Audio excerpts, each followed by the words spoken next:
when there are physical challenges, remember that when a problem is coming into focus, a solution is too. So that literally means that sickness brings wellness. But sickness, that you continue to look at sickness, brings more wellness goes into the vortex.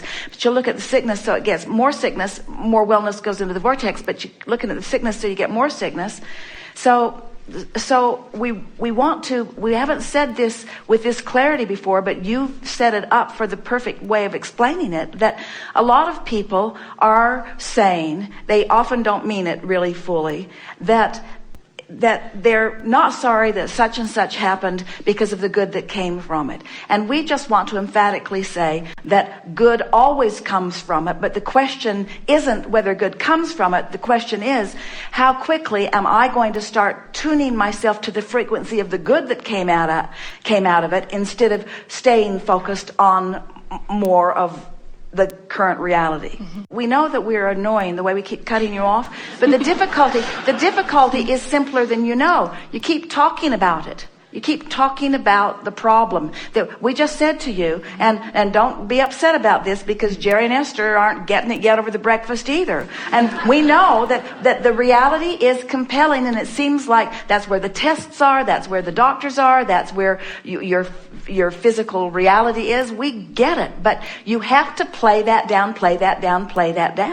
So if we, who know very well what you've put into your vortex, if we encourage you at all to continue the conversation the way it's going, we don't serve you at all. We have to say to you, stop talking about that.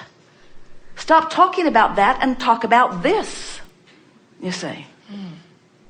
Now's a good time to start.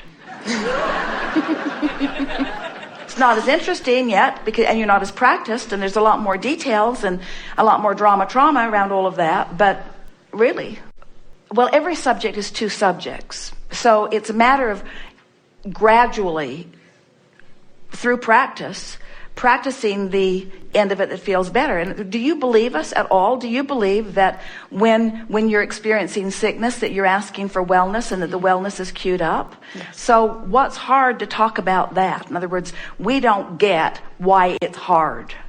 When you could as easily talk about wellness as sickness, why not talk about wellness? You did a little bit. You said, I can accept that some good has come out of it, but do you really believe it? Do you believe it? Do you believe, here's a good way of putting it.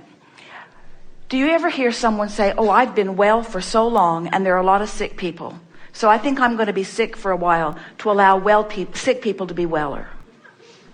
You don't ever say that, do you? Because you don't think that there's this pile of wellness that you've been pigging out on and depriving others.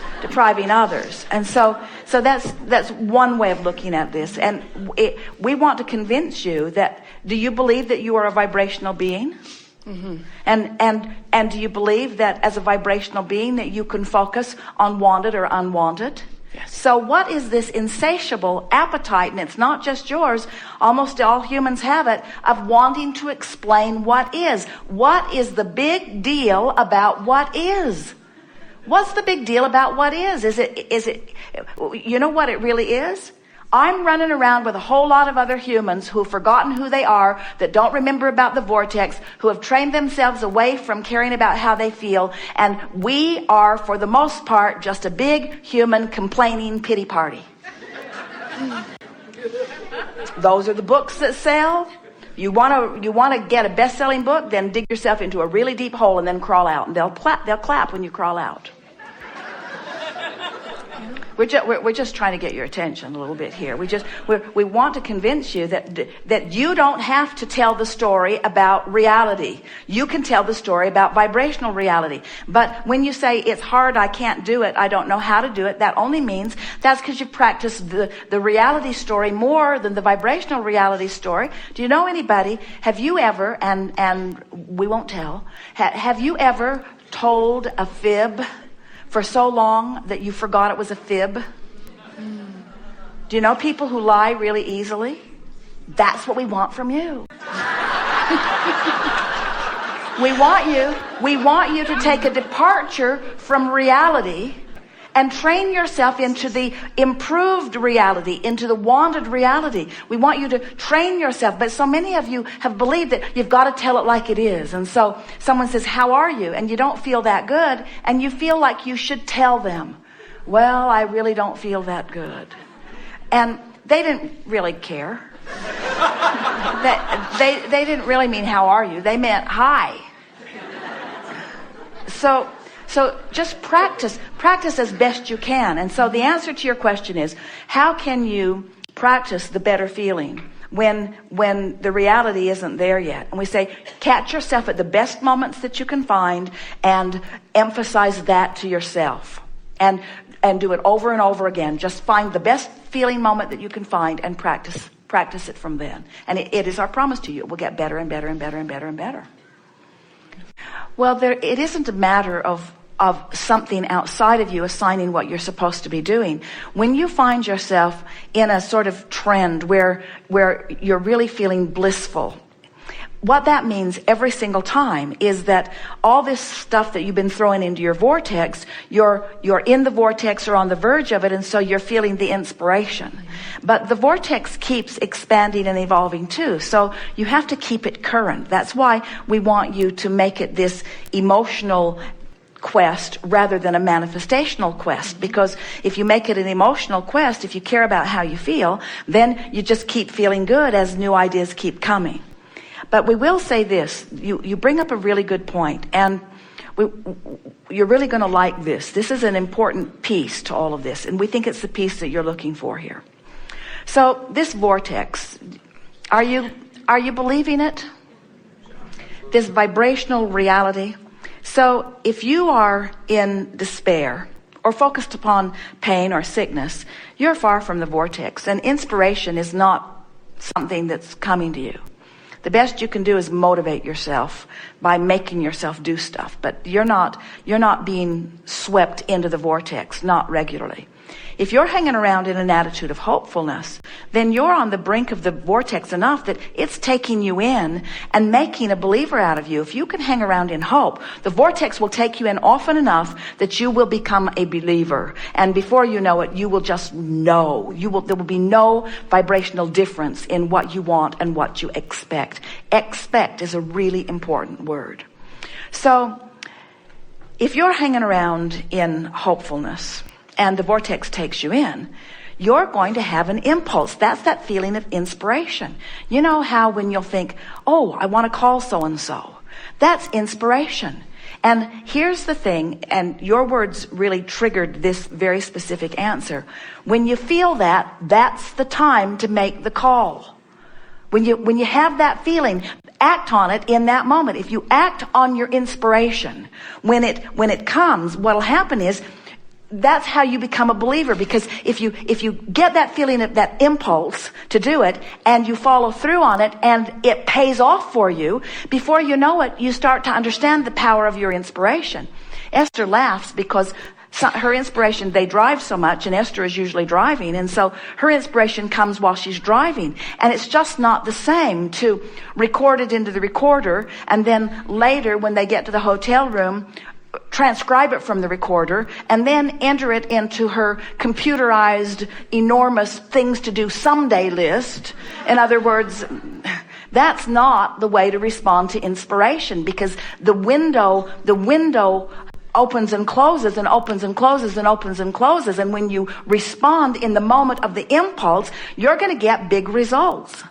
If you can keep yourself loose enough. And so the way we would play that is we would take advantage of the moments that we have in terms of action. We would say to ourselves, I'm going to stay on top of my need to do's. I'm going to stay so on top of my need to do's. I need to go to work. I need to feed my kids. I need to whatever. I'm going to stay on top of my needs to do, and I'll just use my willpower for that for a while. It's been working out pretty good anyway. I've been using my willpower for that. I'll motivate myself on my need to do's so that I have some open space for my inspired to do's. And what happens is that the more organized you are on your need to do's, then the more hopeful you'll be and be on the brink where you'll be inspired. And then when you follow through with those inspirations, before long, it will shift. The fulcrum will tip for you, because you'll begin to feel the enormous, we cannot even find a word big enough or emphatic enough. You will find the enormous power of the leverage of the vortex. That he teased Esther a few years ago. She was making airplane reservations, and she kept saying, I know, it's on my list, I'll get to it. And he kept saying, did you make the reservations? She would make several at a time.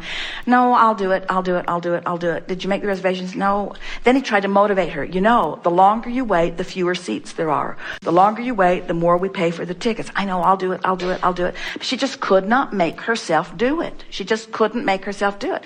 Then all of us forgot about it. Jerry quit harping about it for a minute, and Esther found herself in the vortex relative to some other thing and felt the impulse, the inspiration to make the airline reservations. She went to the telephone, got the one-pass line, a very helpful person, and the person said to her over and over and over again, they were using miles to upgrade to first class and miles to upgrade to first class. The woman would say, I swear, 2 minutes ago, these seats weren't here. I swear, 2 minutes ago, these seats were not there. I swear, 2 minutes ago, these seats were not there. Esther booked 10 flights and got upgraded to first. And when they flew those flights, every flight flew. There were no delays. There was no lost luggage. There were no canceled flights. There was no extra waiting at the connection. In other words, they were inspired. They were inspired flights. So when you get that feeling, act on it. And until you get that feeling, just do what you have to do. So we're making a case, aren't we, for understanding the vortex and what would you say our message is to you today? It's simple. Get in the vortex somehow, some way. Now, what are we saying even more emphatically? You're in the vortex every single day, no exceptions. You're in there. You're in there. You might not be aware that you're in there, but we want you to start paying attention. We want you to notice that extra lift that you feel. We want you to notice that good feeling that you have. We want you to be aware that you're in the vortex, and then we want you to milk it with everything you've got, to practice the feeling, to practice the vibration, to make it a chronic patterned vibration within you, so that you're hanging around on the verge of or in the vortex so much more of the time. And as you begin to do that, you're going to discover what the true real-time life is, because the universe is now queuing you up with others who are in the vortex. So you're meeting up with those who are ready for you. They're on your wavelength. They are already, law of attraction has sorted them out as a vibrational match to who you are and what you want. Life doesn't just become easier. It becomes blissful, because you feel the power of who you are. And you know, that's what bothers you more than all other things put together about things not turning out right. You know you are a powerful creator, and when you are not exercising your power, something is really, really, really, really off, you see. And then that's what really makes you mad. That's what most of your negative emotion is about. It's that you're not keeping up with who you are. That's the only thing that negative emotion is. Negative emotion is one thing and one thing only. It's your indicator that you're not, in the moment of the negative emotion, keeping up with who you are. And the larger part of you is calling you, making it easy. Now what? We have enjoyed this interaction more than words can convey.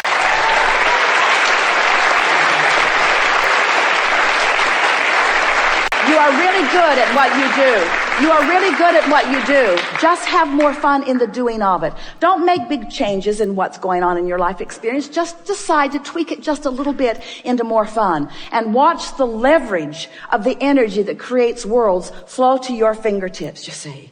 It's really your time, friends. You know what to do, so be playful in doing it. There is great love here for you. And as always, we remain in the vortex.